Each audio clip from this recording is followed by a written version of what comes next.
Hey YouTube family, Mr. Black Mama 305 here with you today, and this is why, like the topic says, one of these would be my go-to rifle if shit hit the fan. Guys, if you haven't subscribed, it takes nothing to hit the subscribe button, hit the notification bell, so when I put content like this out, you guys are the first to get it. Now, let's get into it.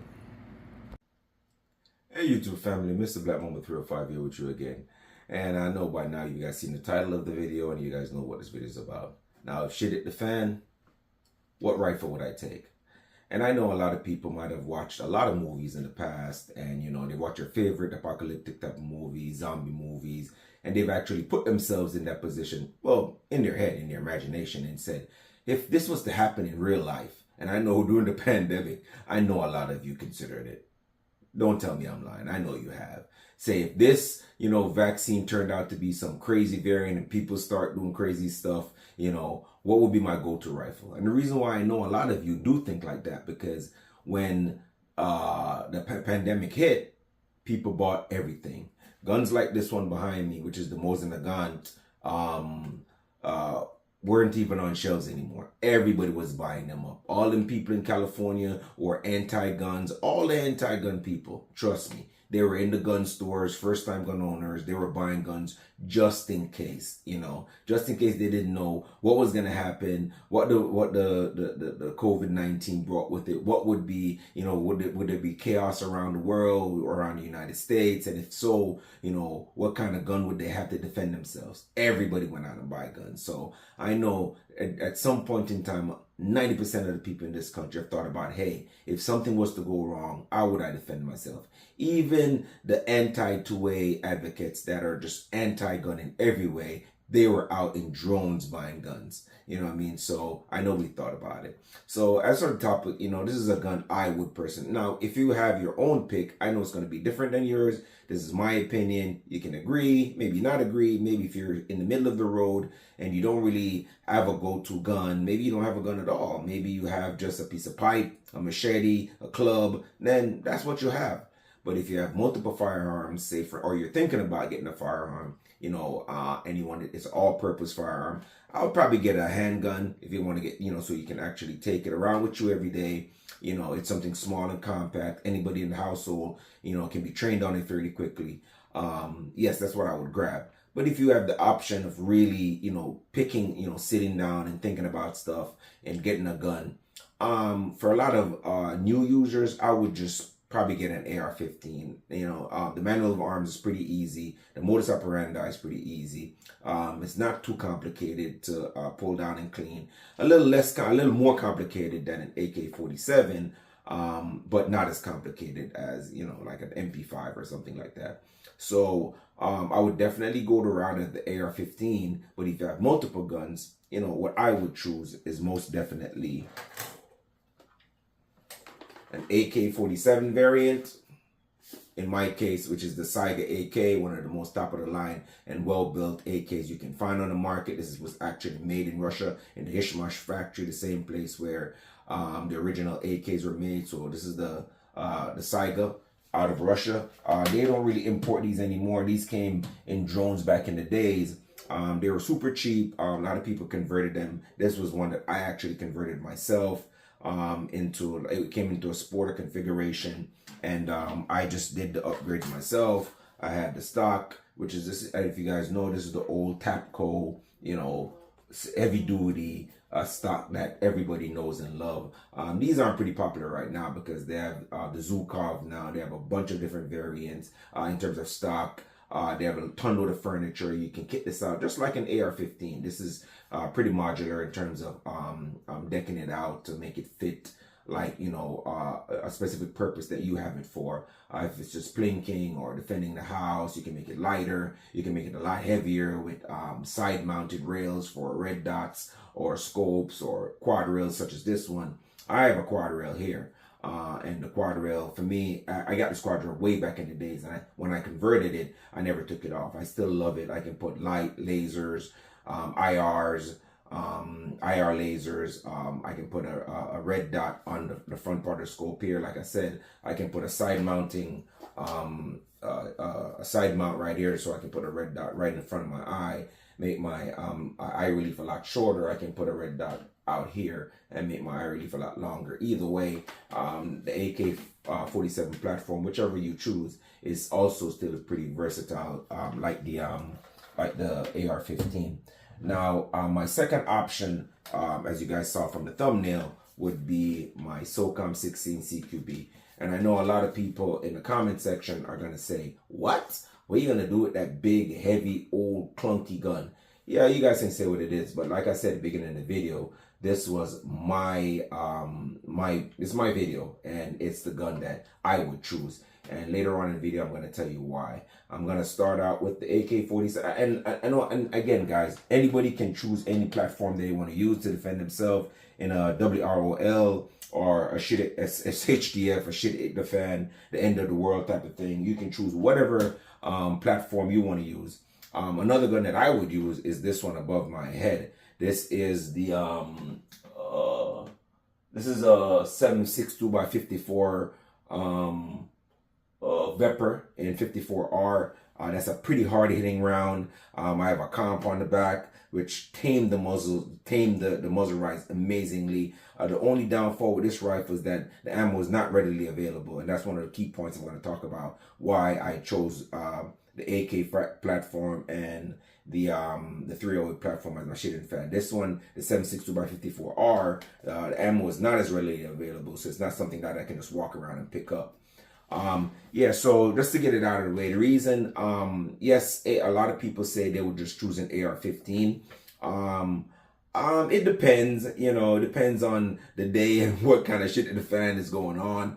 Yes, AK rounds are a little bit lighter. The platform is also a little bit lighter than both of these ones that I showed you. So the advantage of carrying more ammo and putting more range, more fire down range is greater than any of these two platforms. Yes, that is correct. But the advantage that these two platforms have is that they're very hard hitting, you know, and a lot of people are going to say, yeah, but those two platforms, the tolerance is so loose, they're not super accurate like the AR platform. But I beg to differ, because there's a ton load of AK Operators Union, Mac from Military Arms channel, and a lot of these other guys, you know, have done a lot of videos to debunk the fact that people say AK-47s and even the SOCOM 16 is not accurate. You know, if you think about shit at the fan or end of world type of situation, how far are you really, you know, gonna sit still to shoot? 100 yards, 80 yards, 70 yards? If you really had to defend like a farm or property, how long is that farm? Maybe, you know, maybe 500 yards tops if you're going to defend that farm. And either way, both of these platforms, if you practice with them, can make those shots all day long. I've seen saigas done 600 yards accurately. Iraq veteran 8888, he's done videos on AKs going out to, you know, 600 yards, 22s going out to 500-600 yards. SOCOM 16, there's a ton of videos out there. I can't remember what his YouTuber name is, but he's put on like a long eye relief scope, and he's put the SOCOM 16 out to 600 yards, consistently hitting bing, bing, bing. There's videos out there. Just Google it and you'll see that these platforms are capable. The reason why, again, I wouldn't go with the AR-15, you know, I feel like, you know, even though there's a lot of ammo to be found, if shit was state of fan, if people are going down around you, everybody has an AR-15. You can always pick up mags and reloads and carry a lot of ammo. But AR-15s are, the stopping power is good, but not as good as a 308, or better yet, I mean, as a 7.62x39, the AK round, or better yet, the 308. I don't think I want to be just laying down fire if I'm moving with a group of people and we have to, you know, maneuver a certain type of way. If one or two people in my group, you know, has AR-15 and they're laying down fire, that can give me time to really have good proper shot placement with a hard hitting round, like, you know, obviously like an AK. And obviously that's the reason why they created 300 Blackout. They kind of wanted the you know, the maneuverability of the 223 and the stopping power of the AK. So hence they came up with a hybrid, which is a 300 Blackout, which is, you know, better off, more suppressed and for close quarters. So technically, if I really wanted to like really grab a gun, it would be a 300 blackout. You know, if I could afford one, a really nice, like one of the really nice ones, like one of those SIGs or the CMMGs, or, you know, in that kind of, in terms of company, yes, I'd go one of those. And, you know, because it's the best of both worlds. They're easy to suppress, unlike both of these two. And that's one of the disadvantages with these two platforms, is that with this one, is not so easily suppressed. The AK, this one didn't come with a threaded barrel. I could thread it if I wanted to, but it's not threadable. Well, it's not that it's not threadable. It's just I don't want to mess with it anymore. I could thread it. I could send it to a professional and let them do that. But what are the odds of me putting a suppressor on an AK? Not very high. So the reason why I would take an AK, again, like I said, one of the main points is that ammo would be readily available. Simply because an AK platform is just as popular as an AR-15. Whether you want to believe that or not, that's on you. I know it's a fact. So if something was to happen, the AK platform, we're gonna have a lot of ammo to find. You go in anybody's house, they have an AK or an AR. It's just what it is. So if homes are abandoned, people can't take everything. I have ton load of guns, and if shit hit the fan, I can only carry so much. I am going to, you know, carry my AK and the majority of the 223s. So if somebody was to come behind me, then they'd fire a ton load of 223 ammo. Unless I'm running with a group and, you know, everybody can take ammo, then I would leave less ammo, and I have multiple guns, so everybody can carry 2 guns. You know, so so the availability of ammo is one of the reasons why I would choose this platform. Again, you know, it's fairly hard hitting. The 7.62x39. You know, it's not like the 223 where it has more velocity and might just go right through you. Not that the 223 is not gonna do any damage, but this is gonna have way more stopping power. The inertia that it hits that that person with is gonna have a lot more stopping power than the 223. And contrary to popular belief, guys, the AK platform is very accurate, like I said before. There's ton load of videos out there. I don't need to debate that with anybody. Just go to AK Operators Union, go to his channel and check him out. He has ton load of videos with a bunch of AK variants, AK platform being super accurate up to 600-700 yards. So that's not even a debate. That debate is debunked. It's over. No, you're not gonna get any 1 MOA at 100 yards, but it's gonna be enough accurate at 500-600 yards for a man-sized target. So that this platform is definitely capable of doing that. In terms of cleaning, this is super simple. You pop the cap right here, pop it open, take out the guts, the piston, and just spray it down, wipe it down, put it all back together. It's that simple. So that's one of the reasons why I would choose the AK platform. It's easy. I think it could be just as easy as someone, if you know how to efficiently break down the AR-15 and put it back together, then awesome. But I'm talking about a learning curve that's super short.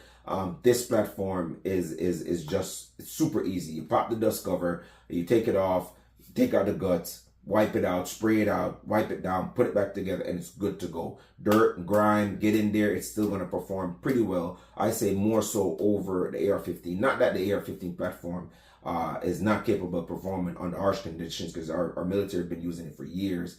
And a lot of people used to say back in the days, oh, the AR-15 in dirt and sand is going to bind up. No, it's not. You know, it's not unless you really fire hundreds and thousands of rounds in it and then don't clean it, and all that soot and dirt and carbon buildup is gonna, like, you know, it's gonna slow it down. As you know, as compared to the AK, the tolerances this are pretty loose, meaning that not everything is like rubbing right on each other. There's a little bit of space, meaning things can get into different parts and the rifle still run. That's what makes the AK platform so reliable. It's just the tolerance is so loose, as opposed to the AR-15, where the parts are so mostly close, so intricate and so small. And you know, this one is everything is big and burly. It's like you're going after a girl and you're going after this big Russian, you know, trap girl that always on point, and then you go with like some little petite girl from some little petite place. I'm sorry, that compressor was terrible, but I made it anyways. So so in terms of reliability, yes.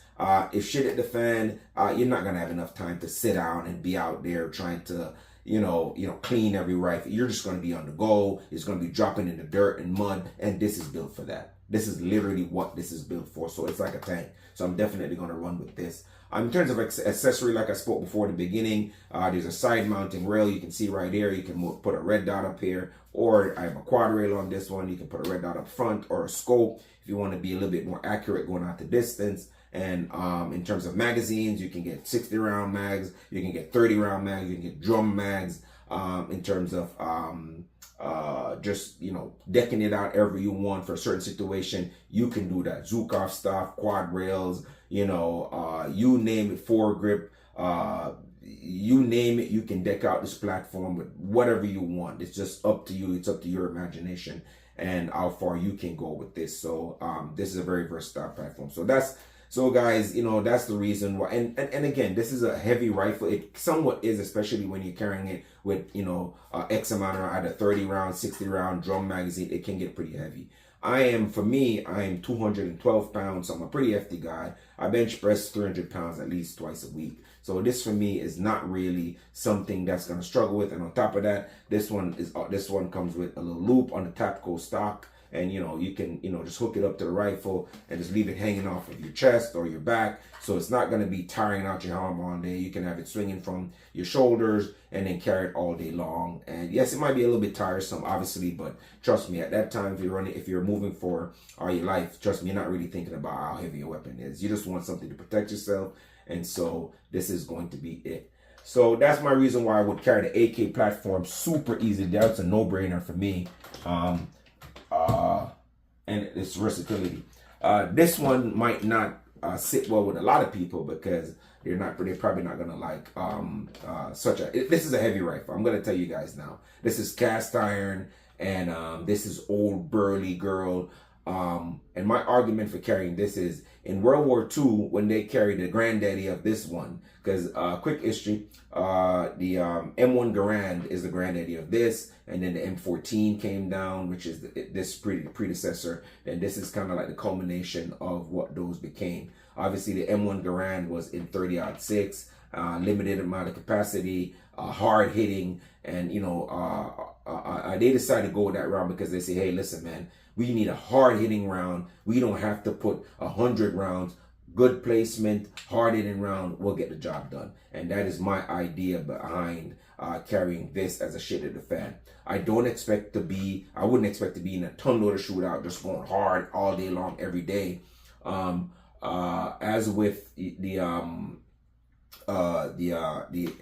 unlike the AK, it's not really a gas dependent gun like that. This one's a piston driven, so the AK is going to be a little harder around the hand. And that's another thing too. When you're going to use the AK, you might want to wear gloves because continual firing for a long period of time, that's a piston, man. That thing gets hot. That's with any firearm. This one gets pretty hot too, especially around this little area right here where you put the rail. You got to watch where you put your finger.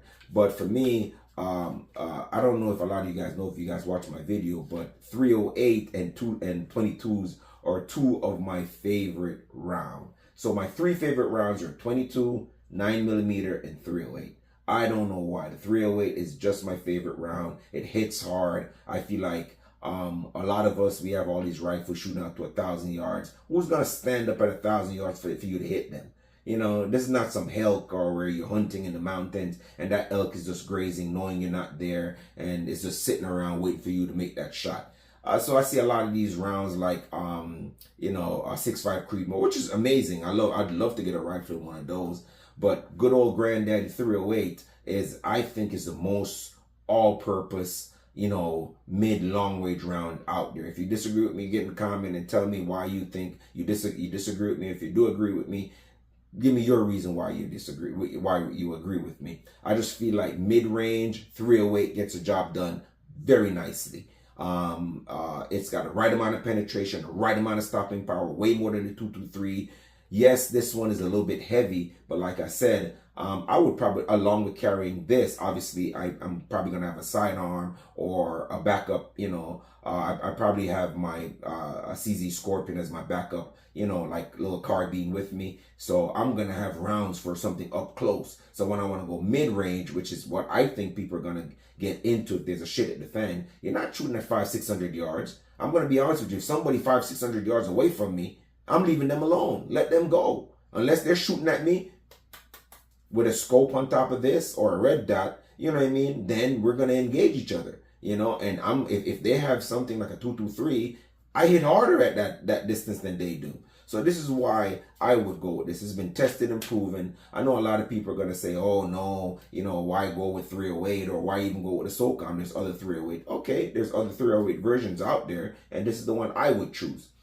It is a heavy rifle, like I said. This is cast iron, and the more parts you put on it, the more ammo you put in it. There's 50-round drums. There's, you know, this one come with 2 10-round mags. I bought a couple 20-rounders, and even when I'm at the range, hitting 20 round, boom, boom, boom, boom, boom, boom, I feel like, yo, 20 rounds is a lot of rounds. You know what I mean? If I'm shooting at somebody, and I have 20 rounds, you know, and I'm a pretty decent shot, I only need to hit you one time. If I hit you in the leg with this 308, you're done.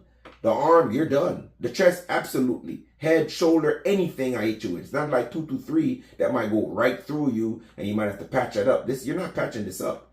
That limb is gone, blown off. We all know that. So I don't want to be able to go in conflicts and just go in continuously. I just want to get my family out of danger, drop something heavy on you so you know you're being shot at, and then just get my family out of danger and move on. That's why I would go with 308. If I had to choose this out of the AK, I'm not quite sure. Just depend on the day, the shit hit the fan, and which one I feel like grabbing. Obviously, this is a heavier rifle. You know, the ammo it weighs a lot more. So carrying around a ton of ammo like this is not going to be ideal, especially if you're going to be walking for days trying to get to somewhere where you need to, you know, get to safety or something like that. But I feel like the 308 is a good shit at the fan AWROL platform to carry. Whether you want another variant of a 308, this is what I would choose: a SOCOM 16 CQB.